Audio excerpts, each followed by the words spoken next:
దేవుని చిత్తం అంటే ఏంటి? దేవుని రాజ్యంలోకి ప్రవేశించిన వారు దేవుని చిత్తం చేస్తారన్నాను. అది ఆయన ధర్మశాస్త్రములో రాయబడి ఉంది.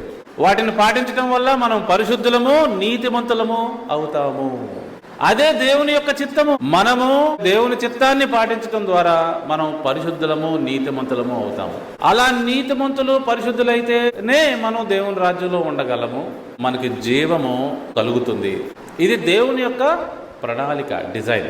కనుక ఆయన రాజ్యములో ప్రవేశించదలచిన ప్రతి ఒక్కరూ పరిశుద్ధులై ఉండాలి, లేకపోతే దేవుని చిత్తాన్ని చేయలేరు. అయితే ఆ ఏదైనా తోటని వీడిన మనుషులకి ఒక ఎగ్జాంపుల్ కావాలి, ఒక ఆదర్శం కావాలి, ఒక మోడల్ కావాలి, ఎలా దేవుని చిత్తాన్ని ఫాలో అవ్వాలో. అందుకని తండ్రి అయిన దేవుడు కుమారుని పంపాడు. ఆ ఆదర్శము యేసు క్రీస్తు జీవితము. పరిపూర్ణమైన ఉదాహరణ అంటే ఏంటి? Perfect example.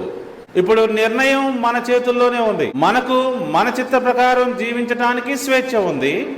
కానీ అలా జీవించడం వల్ల మనం మన జీవితాన్ని పోగొట్టుకుంటాం. అందుకే తండ్రి చిత్తానికి లోబడమని యేసుక్రీస్తు వారు పిలుస్తున్నారు. అప్పుడు మనకి జీవం కలుగుతుంది. ఇది దేవుని యొక్క డిజైన్.